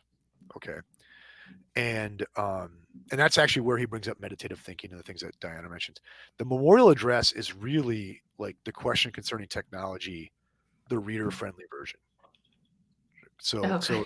yeah, so listeners who want to like a kind of like a nice friendly Heidegger, right? Like Yeah, yeah, that's a good Heidegger's one. rough. Yeah, yeah, I went back to Being in Time recently, and it is a slog and a it's a half, hard but book. It's a very very hard book. Yeah, it's a very hard book. definitely. All right. So, is there anything else you want to say about the question concerning technology before we No, move no, on? and once again, I'll leave it to the listener to pursue that course, and they can harass me on Twitter or whatever if they have questions about that. So Okay, wonderful. I love that. Um, cool. Well, and I'd love to turn to an article of yours about um it was entitled Aristotle Myth and Extraterrestrial Intelligences. yeah, yeah, Yeah, do you want to just sort of like walk us through that? Maybe like sure, I think Aristotle's natural theology, I just saw such parallels sure. there that were really helpful. Okay, so yeah, okay, so I'm not. I want to be careful. I'm not coming out to like defend the argument here. I mean, I think there's much to be said for it, but to defend it in any responsible way will go far beyond what we could do in this conversation, right? But so Aristotle, gives an argument for God's existence, but I want to be careful about even saying that because like that, like when we hear that, we really tend to miss what he's up to. Okay, so but Aristotle has a view that if something undergoes a certain kind of change, okay, that has to be ultimately accounted for. But the thing that accounts for that change cannot be subject to that same change. Otherwise, the question is left unexplained, right? So Right. if you ask, like, why is there freezing change going on? You can't answer it with some higher level freezing. You haven't really answered the question. Okay. Um, and so in, in in his philosophy of nature, he's worried about like the kind of motion or change that goes on the earth. Okay. But then in his metaphysics, he says, okay, that's fine. I gave you an account of that. But why is that change going on? Well, he says it must be because of something that is not subject to that change. Okay. And, now it's going to mix with some empirical stuff, but like the Greeks knew, well, you've got these celestial bodies, right? Moving around up there. Okay. And he says, well, it must be because, like, say, I forget what the order is he puts it at, but like, say, because the moon is responsible for like the explanation of the change that goes on the earth. Okay. So why is there change happening on the earth? Because the moon is doing what the moon does. Okay. But it must be a different kind of change. So he's saying the moon must be made out of different stuff from the earth, right? Okay. It's more ethereal and less earthy. Okay, because it's accounting for this change, right? But then he notes, well, wait, the moon is changing then, right? So there must be something higher level than it that accounts for its change, say Mercury, the planet Mercury, whatever, right? And so he goes through and he says, well, so look, it looks like we've got a hierarchy universe of changers, right? But as we go up the hierarchy, we're getting less material and more general, right, rather than earthy. Okay. Another thing to note about this is on Aristotle's view is like, say, if the moon is going to explain the change on Earth, but not engage in Earth type changes, it can't like reach down to the Earth and dirty itself with it. It must be that the Earth stuff looks up to it, right? Mm. So this goes to Aristotle's kind of almost like panpsychic views. Like everything in nature kind of desires or intends to get after the thing above it. Okay, so the Earth stuff is quasi consciously pursuing the moon stuff. But then the moon stuff is quasi consciously pursuing the Mercury stuff. Okay. And so on and so forth. So keep in mind that's what Aristotle arrives at is he thinks the celestial bodies are conscious. They're smart in some way. Okay. But he says that can't go on forever. So there's got to be an absolute overall like dome around the whole thing and everything's pursuing that dome. But he says, but wait, that dome would then be in motion. So he says there must be something outside of the whole thing that is not in motion that everything is pursuing. And he calls that the God. Okay. Okay. Be that as may, I mean, the point I want to make here is that Aristotle like Plato too, if you read Plato's Dialogue of Timaeus, you get a similar story, has a view of a universe that is full of conscious beings. Okay. Some of which are celestial, some of which are intelligently celestial. Okay. And they have a role to play in the explanation of things going on Earth. Okay. So one, like if you ask me, does Aristotle believe in extraterrestrials? Yes, he does. Okay. All right. All right. But that's not like the really interesting thing to me is after Aristotle gives his natural theology, he has this very interesting set of remarks he makes that I quote in this article that you don't see commented on very often, where he says, okay, this shows that my ancient ancestors were actually right about something, namely that the universe is surrounded by divinity, right? And the skies are full of gods of a sort. Okay. And then he says, but that original insight that our ancestors had was kind of co-opted into like popular religion and used to make caves, is to use it what we said earlier, to make manipulative caves. But now with my scientific work, because he would think of himself really as a kind of physicist here, because of my scientific work, I've shown that the original myths are true. There's a kind of insight that these people had. Okay. So I find that absolutely fascinating, especially in light of work by like Jeffrey Kripal recently. Okay, you know, where what Kripal is trying to do is to like break down this distinction between the natural and the supernatural, and to get us to see that nature is actually itself super, right? And I think that's exactly how Aristotle and really Plato and like the Greeks in general thought of it, is that it's not that there's like interventions into the universe from without, it's that the universe itself is full of things that go beyond our ordinary consensus reality. And actually, good science is going to reveal that to us, right? Hmm. What I find very interesting about this is like Aristotle seems to be saying that our very, very ancient ancestors had this like spooky revelatory insight into this before they had the scientific means to get it, right? So for him, behind all of our religious myths, there is this contact, insight, revelation that's kind of baked into the human cake, that we're surrounded by divinity and the skies are full of gods. Like what we're seeing with the phenomena, like we feel like it's like new agey, right? And it's like cutting edge. I think it's more like the structure of real human experience, right? That we can see enlightened philosophers that talking about going back to the ancients. Do you see my point, right? To me, Yeah. that's the value of all that. Yeah. I mean, I think there are two things that I really love about it in particular. The first is, he had he talks about those sort of like interlocking hierarchies. Yeah, And that would sort of make sense within, a lot of the conversations we've been having over the last couple episodes and what we were talking about before about that there's something that draws us up to that next. yeah.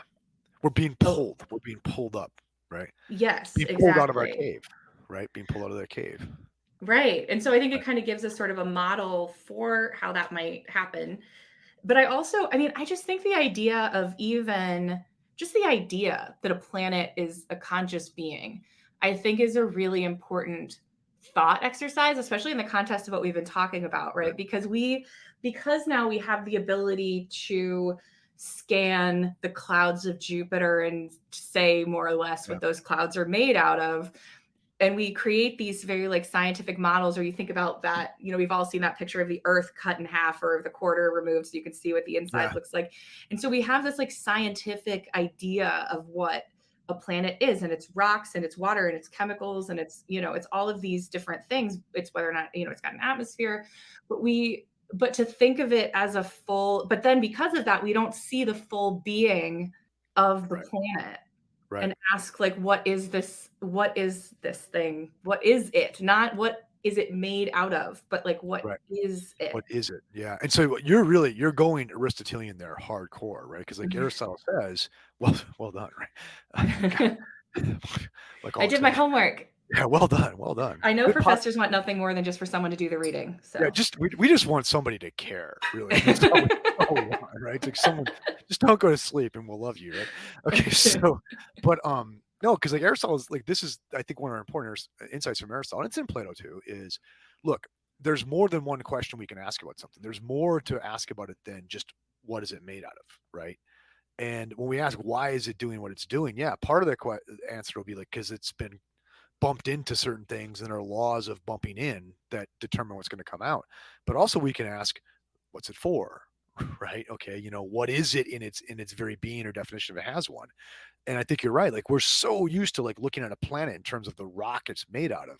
But maybe there's like deeper questions to ask, like what's it for? And I mean, this is certainly not a consensus view, but I mean, there are serious scientists, serious philosophers, right? Not just jokers like me, right? Uh, you know, who are taking seriously, like, the idea that, plants are in some sense conscious, right? And there was a article like plants, right? And there was an article published in the Journal for Consciousness Studies by Rupert Sheldrake, um, relatively like in the last year or two, where I mean, this is one of the most important like philosophy of mind, cognitive science journals out there, and he got a paper published, peer reviewed, arguing that the sun is conscious, right? Yeah, And I if read you it. read yeah, it's a fabulous paper, and Yeah. he makes a pretty darn good case that the sun is conscious, and like this is a vindication of Aristotle's conception of the universe. I mean, like, Aristotle's wrong in like what order the planets lie out, and that there's rings and stuff like that.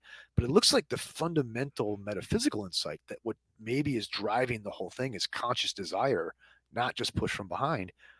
Sheldrake, I think, makes a case that that's not scientifically just beyond the pale anymore, right? Right. It makes me wonder if the microscopic mites that live in my eyebrows spend their whole life in the forest of my eyebrows. Like, do they wonder if I'm conscious? They're like, we wonder if this forest is just, like hair on the head of a greater being, right? And Right. well, And they're like, shut they're right up. about and they're right about that. Yeah, Right. yeah, right. But That's I think amazing. it's become important to me in like my teaching and just conversations like this is to get people. I had a student the other day. Sorry to double back on myself. We were reading Plato's Timaeus in class, which is crazy spooky dialogue, and the student said, "Well, gosh, this sounds so new age." And I said, "Well, it's because new age is actually really old, right? Right. Like a lot of this stuff that we see as spooky woo and stuff like that was actually were the serious views of like the ancient Greeks." I'm not experts in other traditions, but I suspect you'll find the same thing in ancient Hindu philosophy. They had philosophers. Ancient, Pacific Rim philosophy. They had philosophers. Like it's coming to very similar conclusions, right? And I think those conclusions, are increasingly sustainable in light of like contemporary thought. Yeah. Yeah. It's so interesting. I love that. And so Oh, when go we ahead. when we start talking that we're gonna like look into UFOs, or we're gonna look into, ghosts, or look into like all sorts of paranormal phenomena, right? Hey, if we're in a universe that's suffused with consciousness like the ancients thought, that doesn't seem to be so crazy, right? If indeed, there is some kind of ultimate insight that our very, very ancient ancestors had through some non-scientific means, then that's significant, right? Right. And I think this is one of the things I think is so cool about the breakout of the UFO thing is it's making respectable to take seriously what we think are weird, but are actually very old ideas. Yeah. Yeah. No, I love that.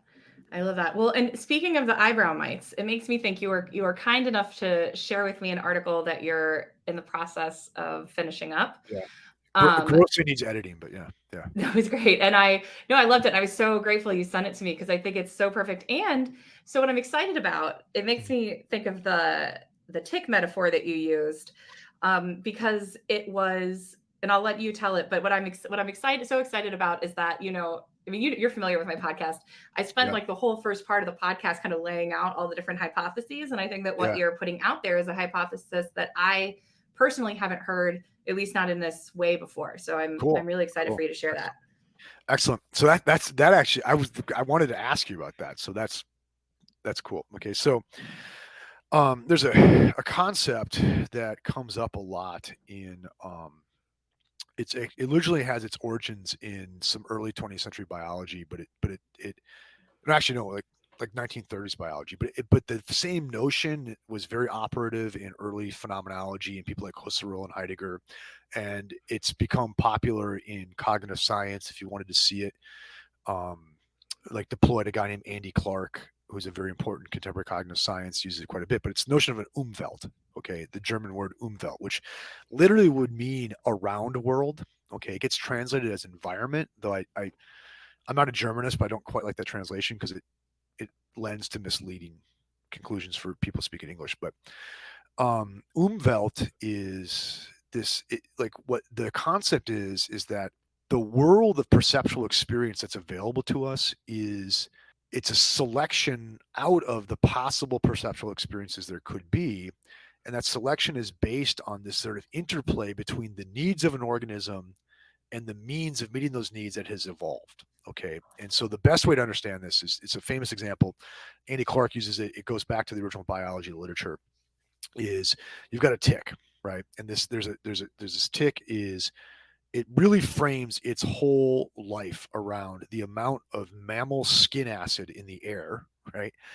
And heat and a sense of surface pressure. Okay. And it's so good at this that it can time its jump on you as you approach based on how much acid it's sensing in the air. Okay. Mm. And then it can make its jump, and then it can sense when it's touching you. It has a sense of the surface pressure, and it can sense heat so it knows where to bite you. Okay. And like that's its world. It's got acid, it's got pressure, and it's got heat. And that's pretty much it. Okay. And he's this little tick is getting the world right in terms of those three factors, and it has senses like set up perfectly to get that right. Okay. But when it jumps on Kelly, not that you have ticks, right? But when it jumps on Kelly to bite Kelly, um, he this little tick is just getting this small sliver of the total being of Kelly. Like you far outstrip like what the snapshot that tick can get is, right? And so the idea is, yeah, it has an umwelt, it has an around world that it constructs for itself. Not that it makes it up, it doesn't dream it up. It's really there, but it's selective, and it's selective based on what is relative to its actual needs and its means for meeting them. Okay. And here's like the cool but like troubling thing is that humans have an umwelt. Like we have senses. Those senses have an evolutionary history, right? That evolutionary history is conditioned by our needs. Okay.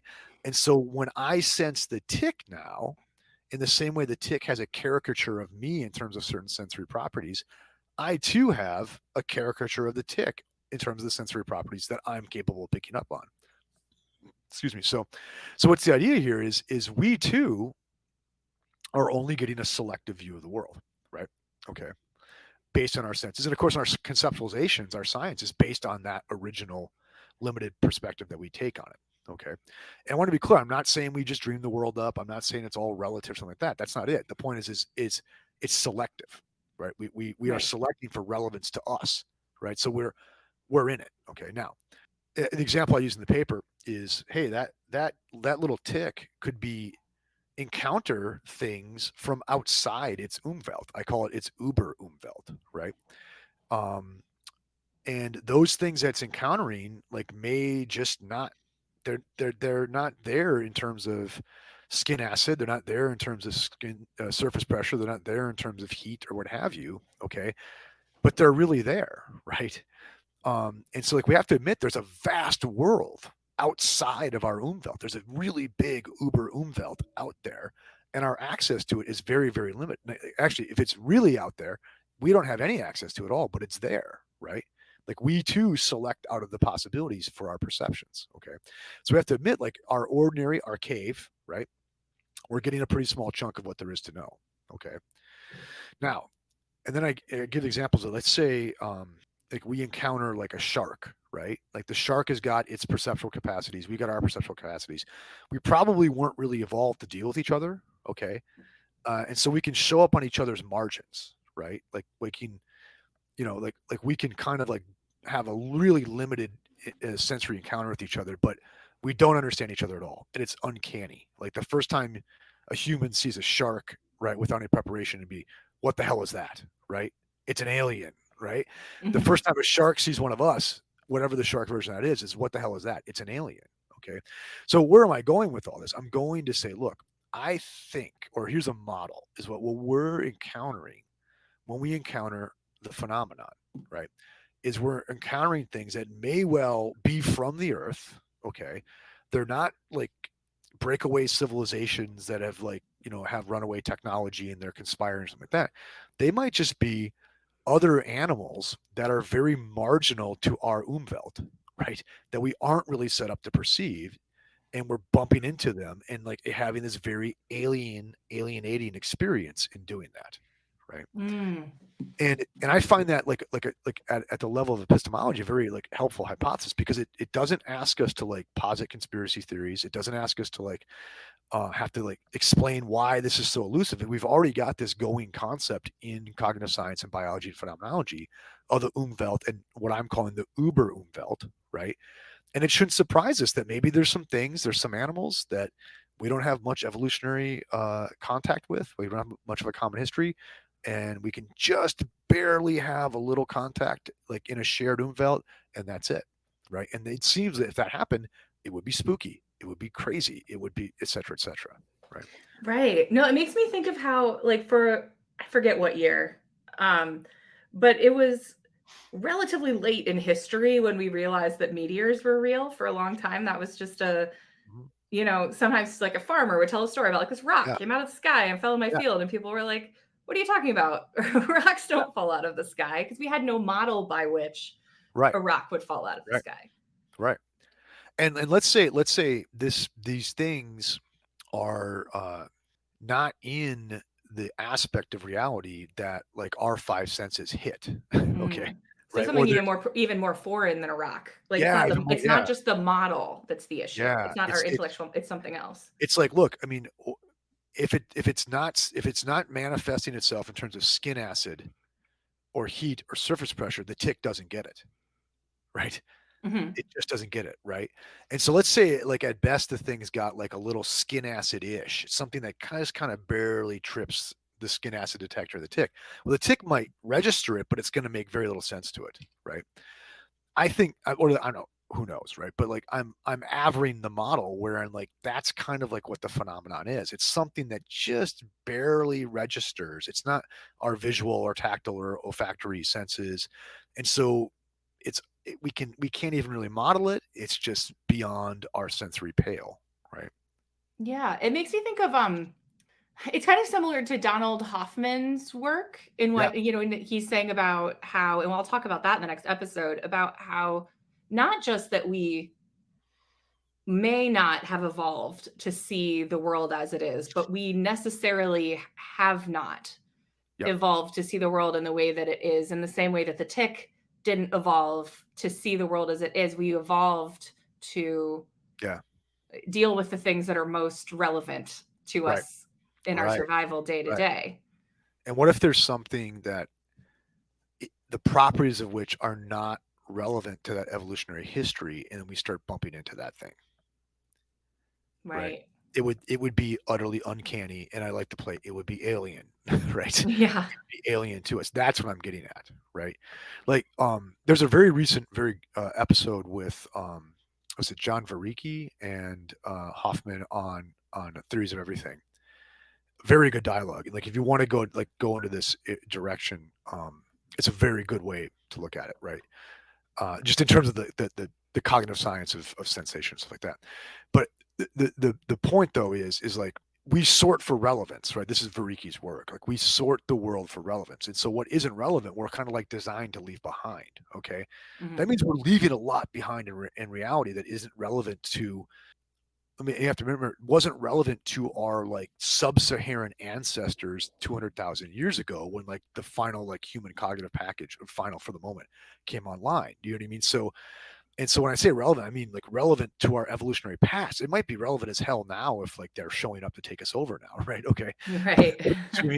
but it wasn't relevant to like how our machinery got set up, right? And so that but that machinery, because choices were made by evolution as to what we would perceive, left more behind probably than it included. That's the point, is to sort, right? So there's things like, how many things are in this room right now that I don't perceive just because it was irrelevant to my evolutionary ancestors? Whoa, isn't that a freaky thought, right? Right. And then if one of those things just has enough to be relevant-ish to my sensory apparatus, it's going to show up in like very strange ways, right? Yeah, no, it makes me think of I mean, a great example is like all the electromagnetism that's in this room right Yeah, now from all yeah, the yeah, totally. technology in this room. And that was a point that Sheldrake made in that paper about, is the sun conscious? Exactly. And, in terms of electromagnetism, that if a being like what if a being was an electromagnetically based being as Yeah, opposed to a carbon based life form, we wouldn't know about those right. probably. Wouldn't know about it. And couldn't now we can detect electromagnetism or something like that, but True. might there be things even further out from our umwelt that we can't even detect them like that? And I think we have no reason to think that there aren't. I think good reason to think that there are, just because the way evolution works is to like narrow our perceptual field within like practical bounds, right? Right. Well, Right. and like you were talking about before, a lot of this gives us the ability to potentially go back and resurrect some of the older wisdom, because, we tend to think, well, of course we're the only people here. Humans are the only intelligence on this planet, but that has not been the predominant belief of humans Right. throughout time. And so you have to wonder, like, what are the fairies? What are the Yeah. jinn? What Yeah. are the Yeah. the gods And this is why even? I think this notion of the umwelt versus the uber umwelt I see as like a friendly recommendation to like the Kripal research program, because like what's he trying to do? Because like he's not saying, and I'm not saying there's nothing magical about this, like small m magical, right? We're Mhm. not saying there's nothing mysterious about it.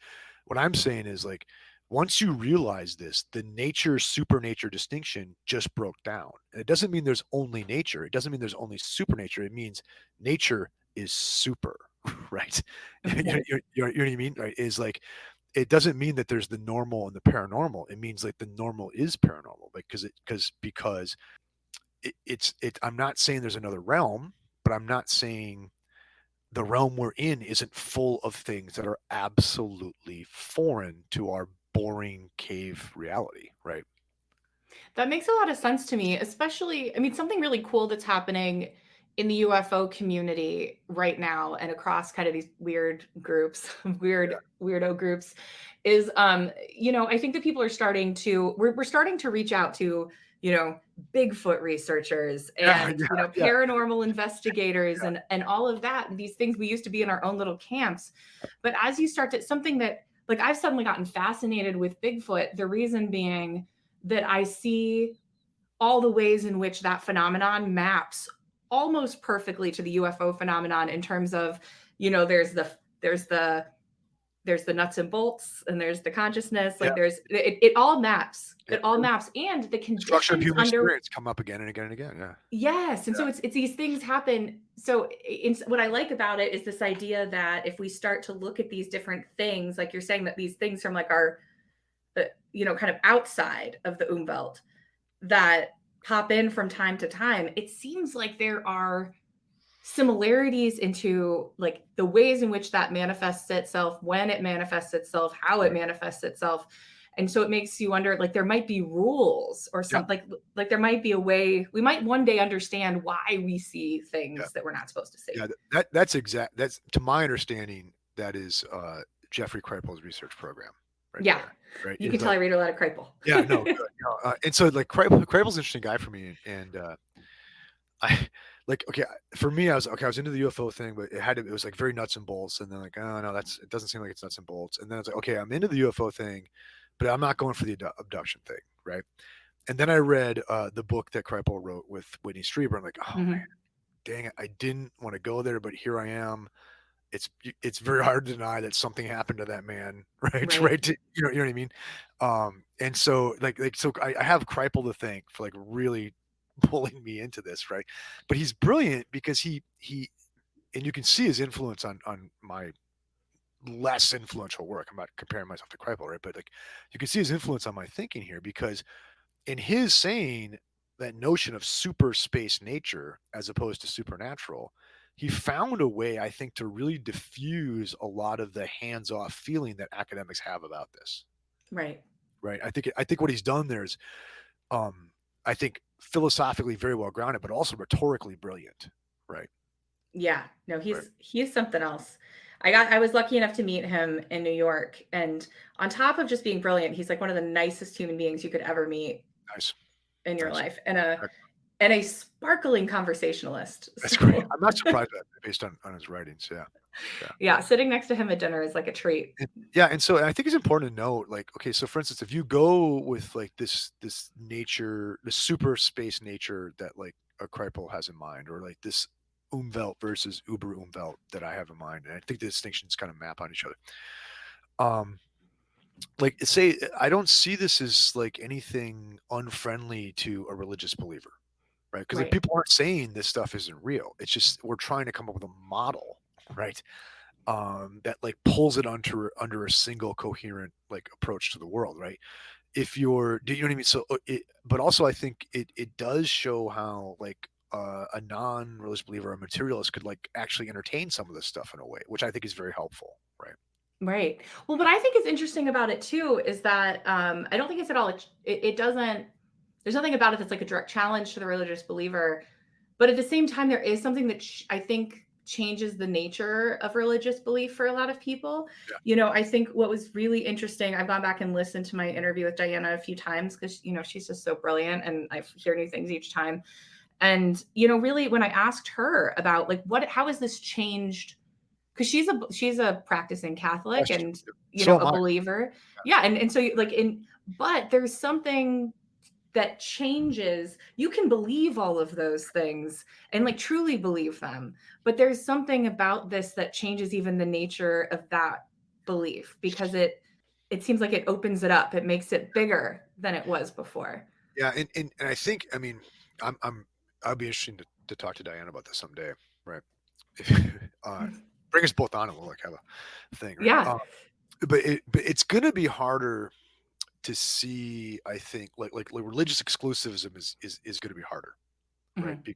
Because you're going to say, no, it looks like this, what I thought was supernatural stuff is a feature of a super nature. Okay, it's going to be hard, like, and so you're going to rule in supernature for your particular tradition, but it looks like the other traditions are going to be on much the same footing in terms of my evidence for it, right? So it looks like you're going to have to like bring in more than a lot of like very traditional believers want to. That doesn't trouble me, right? Does that Yeah. make sense? But I could see some religious believers. I'm not saying Diane. I don't think this would trouble Diane either. But I think some religious believers that's going to trouble them, right? But you're right. It changes because I think what's going to worry people more about this kind of like approach to the paranormal, or the phenomenon, is it's going to let a lot in. It's not going to exclude a lot, right? I find this like, okay, I took the UFO seriously, and when all of a sudden now, wait, I got to take abduction seriously because the evidence I have for the UFO is kind of on par now with the abduction thing. And now look, I'm taking like ghosts and fairies seriously, right? Because Yeah. the evidence, like we have this parity of evidence thing going across there, and like now jinn, I'm going for the genie thing now too, Yeah. right? And all this stuff, right? And so I think it is like ontologically very. I had an advisor in grad school who liked to talk about ontological promiscuity, right? It's like you let a Yeah. lot of kind of beings into your ontology, right? It's ontologically promiscuous, right? Which means it's going to force you to be kind of more pluralistic, I think, in your overall view of things, right?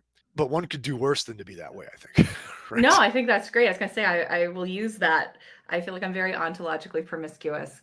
Yeah, Uh, my master's thesis advisor was a man. He's deceased now. Kwanse Lee was his name. Just a wonderful guy, hilarious guy. And he talked about ontologically promiscuous people and ontologically prudish people, right? And mm, Plato was promiscuous, right? Like Occam was prudish, right? So yeah, that makes a lot of sense.